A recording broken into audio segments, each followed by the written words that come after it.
right, so like I said at the beginning of the show, we're going to move on to our top 5, but it's not at the end because we're going to save that for the escape room talk, which will end in a spoiler of one of the escape rooms that we've done. So we're going to talk about our top 5 in the middle of the show, and this is our top 5 favorite board game designers. So this is a pretty cool thing because we've played a lot of games, but I'm wondering how many we played from the same designer.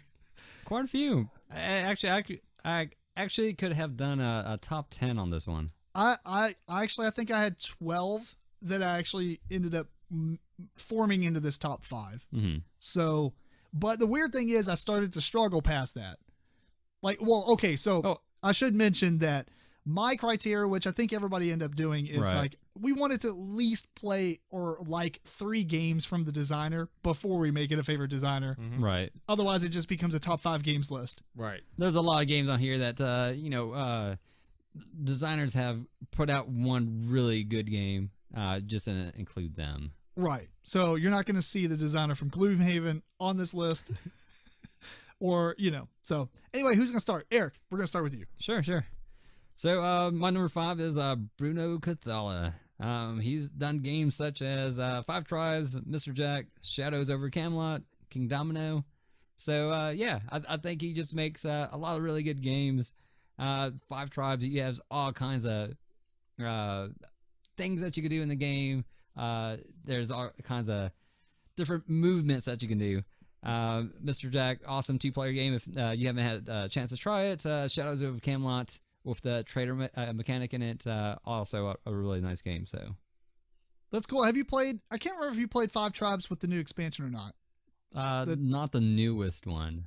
What was it? The Artisans of Nakwala. Did you play with that where it has the walls where you can't move through and stuff? We played it. Okay, we played it. Never mind. All right. Well, my number 5 is Emerson Matsuuchi. Yeah. First off, every game he's made, I've enjoyed quite a bit. With the exception to Volts, which I didn't hate or anything. It's just not my style of game, but I did appreciate it. I thought it was good. I'm looking forward to the 2nd edition, but I don't think it'll change it enough for me to. It's not my style of game normally. But other than that, Century Spice Road, Reef, Spectre Ops, man, these are some fantastic games. He doesn't have like a large, he's got more stuff on his, publish or designers list or whatever. Especially Century Eastern Kingdoms, which I'm looking forward to playing. And yeah, definitely. But I'm sure, the last couple of years, he's come out with a lot of big hitters. Fantastic games. Super excited about everything that he's doing. And he's such a nice guy. And I'm not doing this because it's more of a favoritism thing, because there's some people that I clearly did not put on here, even though I like 1 or 2 of their games. I don't like the rest of them, or maybe, I didn't care for him as much, but I felt like Emerson, everything I'm playing about him is amazing. So it's like, I'm in. Anyway, Matt, what's your 5? My number 5, we actually talked about today. Oh yeah. I'm gonna think it starts with an R, or the guy who did Lords is in it. Yes. Okay. Yeah. So my number 5 is Regis Bonasse. He did Lords of Zidit, Seasons, Dice Forge, and he also did Himalaya. Well, that's Lords of Zidit. Lords of Zidit is a retheming of Himalaya. Did we not play a different Himalaya? I think you're talking about Yeti. Sorry. I think I'm mixing. Not Yeti. Yeah, Matt did not play that. He's thinking of the game where we ran around the mountains. It was on the mountain stuff. Yes, I ended up not liking it. That's what I thought, because when I looked at the picture of Himalaya, that's what I thought it was. It looks close, yeah, but no. Himalaya is Lords of Zidit. Okay, well, regardless, this guy, he probably, if he had more games like these 3 games, would have been higher, but unfortunately, there's only 3 of them. Lords of Zidit is in my top 10 of favorite games. Seasons from the same world, love it. Even though it's not in my top 10, but I think it's just because it's well, top 10's a hard thing to design. Like if you had top 20 or top 25. Yes, yeah. So and then we played Dice Forge, which was a nice little, like I said, kind of family weight game. Very enjoyable to play. So literally, I think just us playing that game 2 weeks ago catapulted him into my top 5. That's fair. Awesome. What you got, Eric? Number 4 for me is Eric Lang. He shares a first name, so that's helpful. So he's not higher up on the list? What is this? Nah, not number 4. But yeah, it'd be funny if all Eric's designers all Eric. So he's designed games, Blood Rage, Rising Sun, XCOM the board game. He actually even did a hand in Munchkin CCG, which was actually pretty decent. So I enjoyed that quite a bit. Yeah, and these games have really been in the last year or two that we've played that have enjoyed quite a bit. So that's why he's sitting here at number 4. He was on my short list, and I think that if I don't know, there's a lot more games that I could have played that he designed that may have put him up more, but I feel like I like the other ones better just because of the games that they've done. Sure. So anyway, he's a phenomenal designer, and he is a machine. Because he's like, each year, here's my 85 games I've produced, boom, and then it's like they all like do super well. So what he did, Arcadia Quest, like I want to play that. I haven't played it yet, but yeah, it sounds awesome. My number 4 is the same as yours, Matt Regis. Bonus City. Oh, really? Yeah. I teeter between him and Emerson on those spots, but Lords of Zidit is so good. Like it is almost it is so close to my top 10. Seasons was in my top 10, so that's why I think it edged out Emerson just slightly. Dice Forge is fantastic, and honestly, if he designs more games, I think it's going to be the same as Emerson. Like if they just keep coming out with hits, I mean, I'm in. Right. No, it's all about what is it you say? I don't know. Moving on, Matt. We'll think about it. Just don't make a bunch of stuff. Make a few things really good. Yeah, quality over quantity. Thank you. That's what I was trying to spit out there. Yes. Which Eric Lang does not follow that. He's just quality with quantity. Yeah. Oddly enough, my number 4 is Eric Lang. Oh.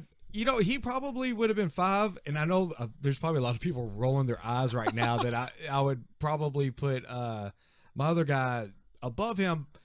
What edged him out, though, was I got to thinking he designed the Warhammer Invasion game, which I spent 2 years of my life sitting around playing. Oh, that's fair. That's fair. He designed the Star Wars card game. He did the Game of Thrones, which I didn't do, but I played it a little bit. It was good. The Call of Cthulhu game, I never got into it, but I was super interested in it. It was like really cool to play. And then you take the other ones like Blood Rage. Haven't played Rising Sun, but obviously we've seen stuff on it. It looks incredible. Even the Godfather game, Eric did play it. Oh yes, Eric did. Yes, Eric played it. I'm just saying for myself. Yes. I think I told you all before you played it. I was super interested in XCOM. It just sounded awesome. XCOM was good, like a good concept of a game. So right. And Couriers. Yes, I think he had his hand in it. It was actually. Was that Mike Elliott's game or was that? I think it was more of a Mike Elliott. It was a co-design. Right. Yeah. But still, you got Couriers up there too. To credit to him. So yeah, he's got a long list of good games there. So fair enough. Awesome.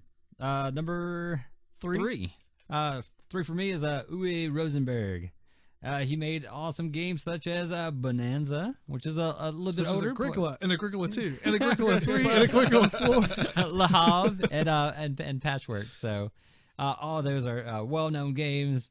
He's did quite a bit of games we have not played that I think you would probably enjoy too. Oh yeah. So I should have even put on a list of games. I could make a list of games from most of these people that I would like to try out that I just haven't got to the table.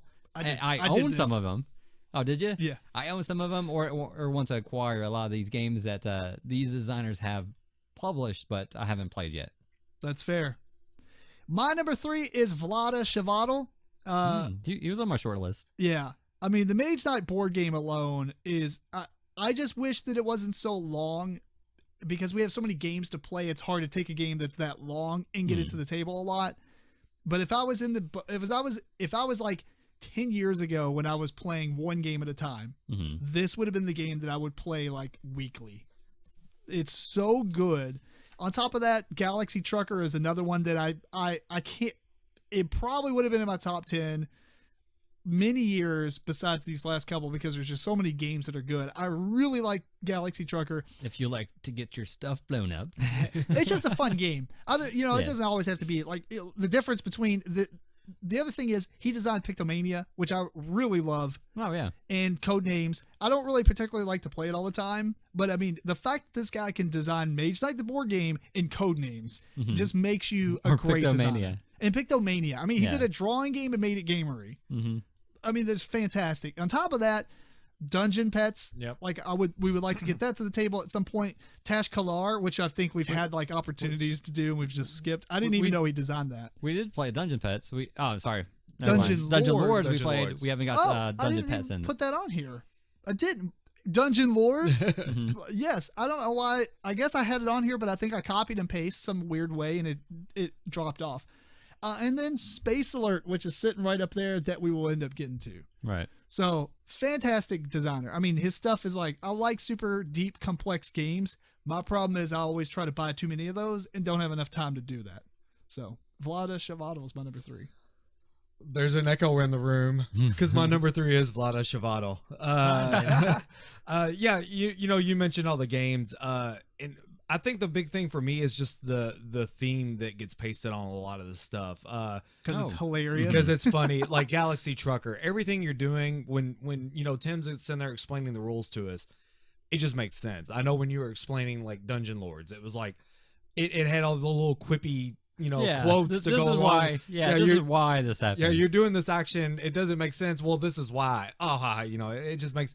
And when I was reading Dungeon Pets, just reading the book alone was enjoyable. It was fun. It was like, okay, and Dungeon Lords. It wasn't like I'm not. This sounds weird because he's here.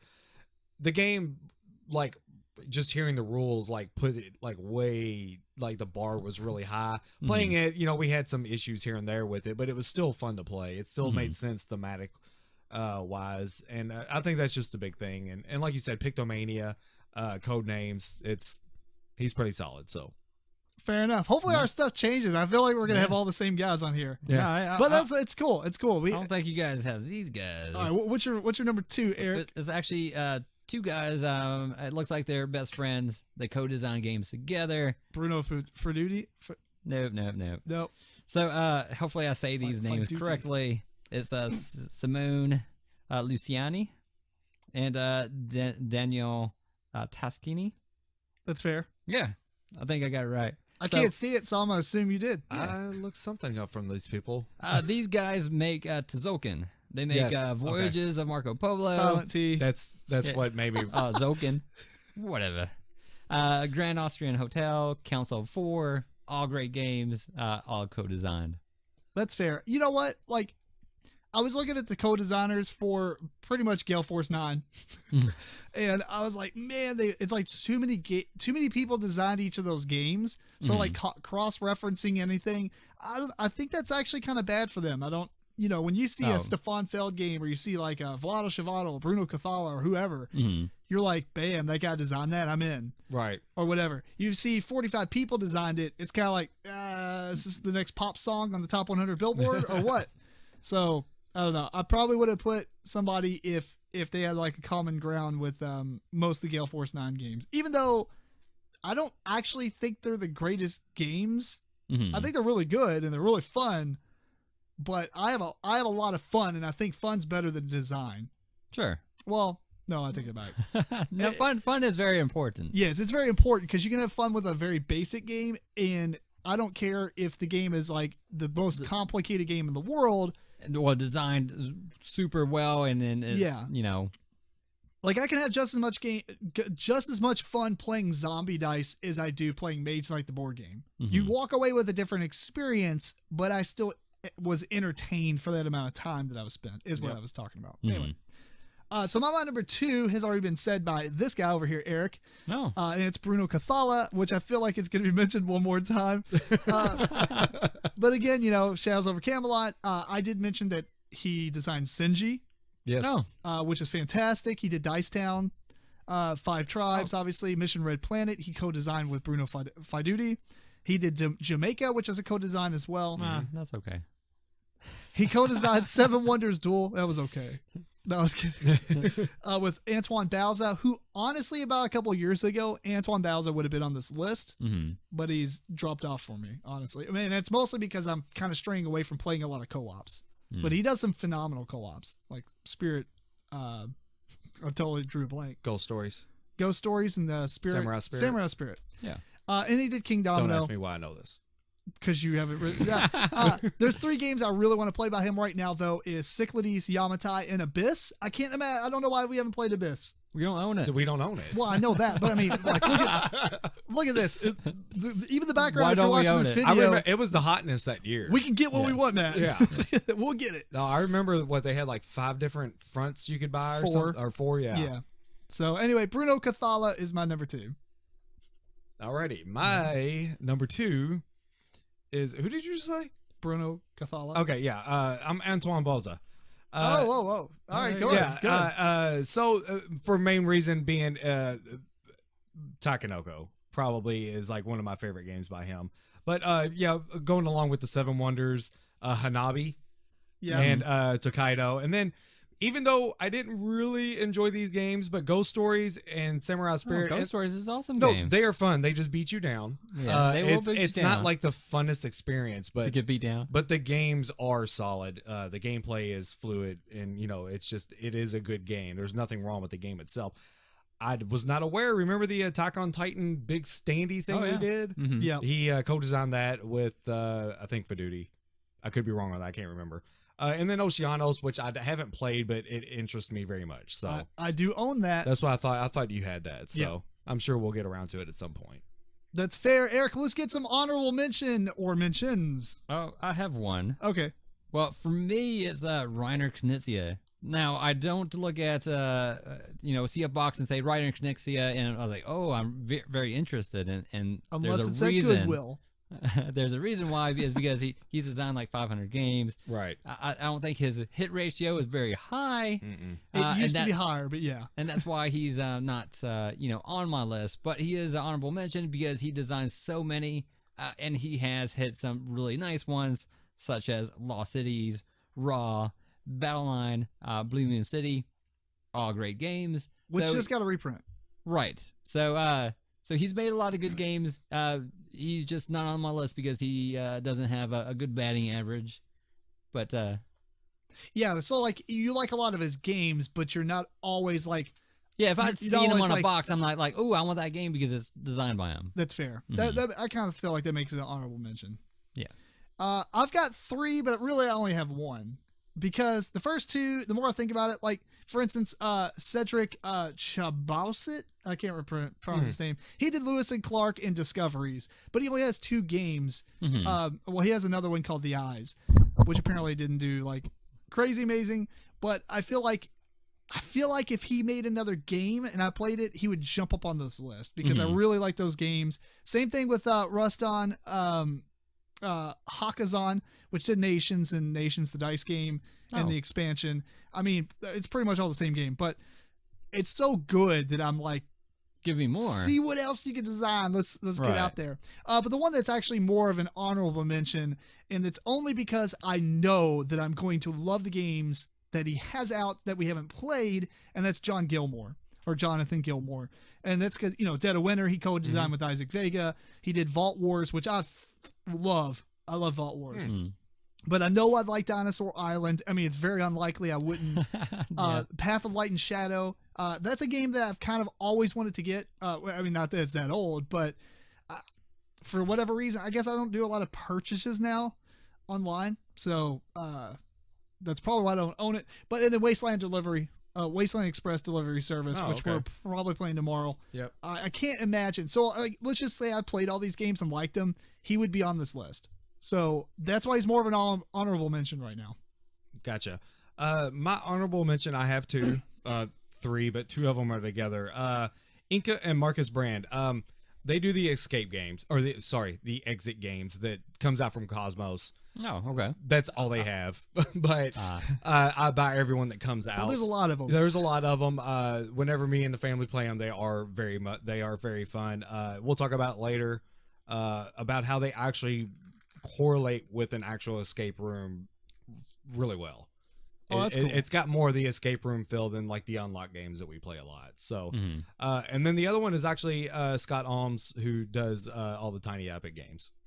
Oh yeah. It's kind of a one-trick pony thing, but even though every game is different, but it is just kind of like one line of games. They're getting better. Yeah, no, and they are getting better, and but it's to the point where it's like I'm excited to see. Like I don't even like mechs, but I'm excited for that mech game that they're coming out with. Yeah. So it's gotten to a point where I just get excited anytime I see a Tiny Epic game. So I think he deserves to at least be mentioned somehow.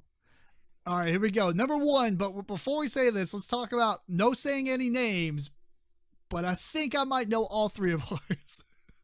Oh. I kind of think that Eric and I are going to have the same one, and I already know that what Matt's is. Yeah, you know mine. You think you and Eric will have the same one? I think so too, since he hasn't mentioned it. Can we get on with it?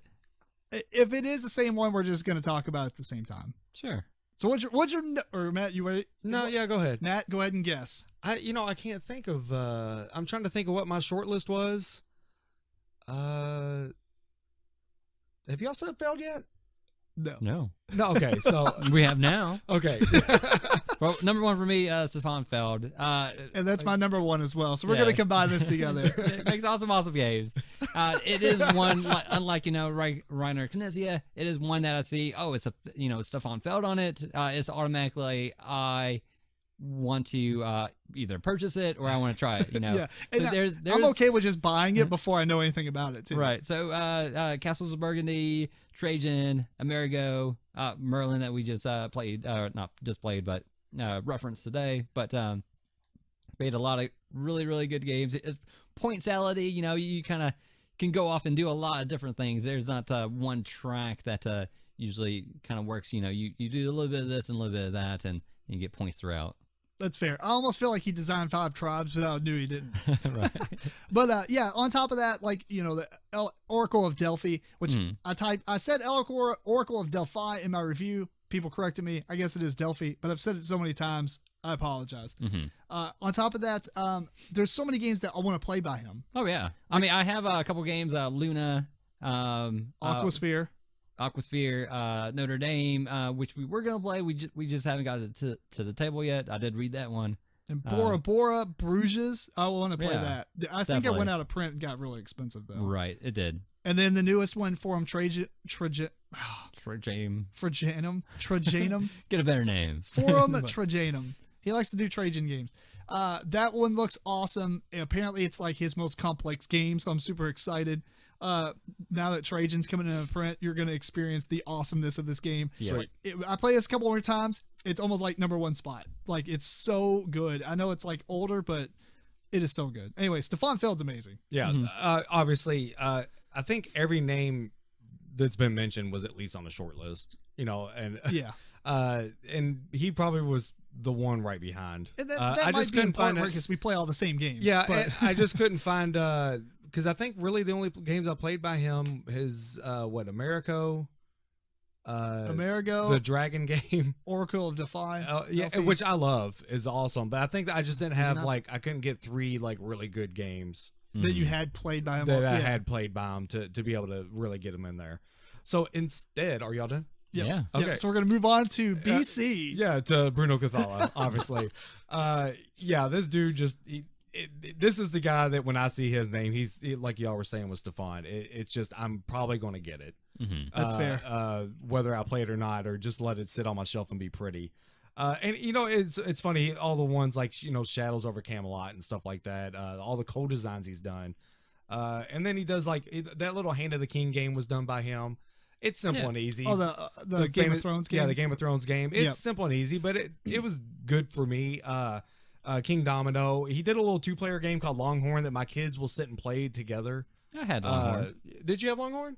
Yeah, the little blue-orange game. Yeah, blue-orange game. Yeah, and he did. I think what was it called? Dragon Run, maybe. That one was I think that's the only game I've played by him that was kind of The other blue-orange game. Yeah, the other blue-orange game. Yes. That game is terrible. Yes. Yeah. Right. So it is so garbage. Yeah. That was a really disappointing purchase that I ever made. But everything else that I've played by him, I've loved, and I've probably played, probably 15 looking games. Yeah, by this guy. That's weird because I know, or we all know a lot of designers, names and by, people and stuff that we've met and everything.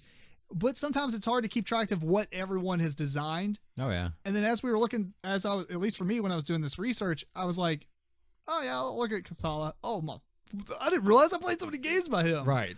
I was like, holy crap. So, I mean, that I had no intention of putting him in my top 5 until I realized how many games I've played and enjoyed by him. Yeah, that's actually how I felt about Eric Lang. I was like, I'm not going to do like everybody and just put Eric Lang in there just to do it. But then I got to look and I was like, I can't not put him.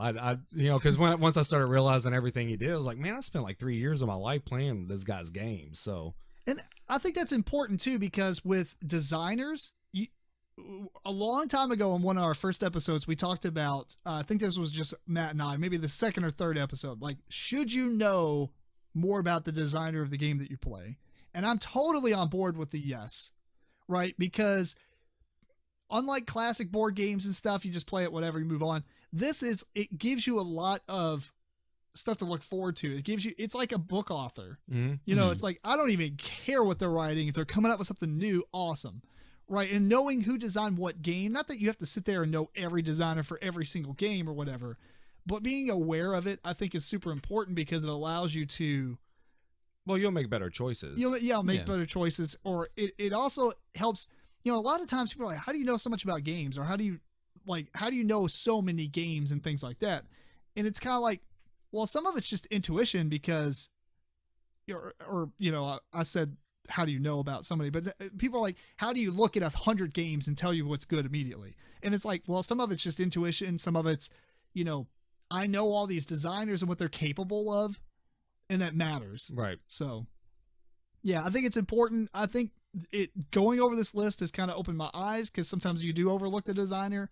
Brought up, it's like, wow, I didn't know he designed that. I didn't know he designed that. Some of them I'm like, I really wish you would design more games. Yeah. Because you designed some awesome stuff, like, like the honorable mentions that I said. Right. I know that they would put out other games and they would be awesome. So get at it. But anyway, so I guess we're going to move on to the final topic here.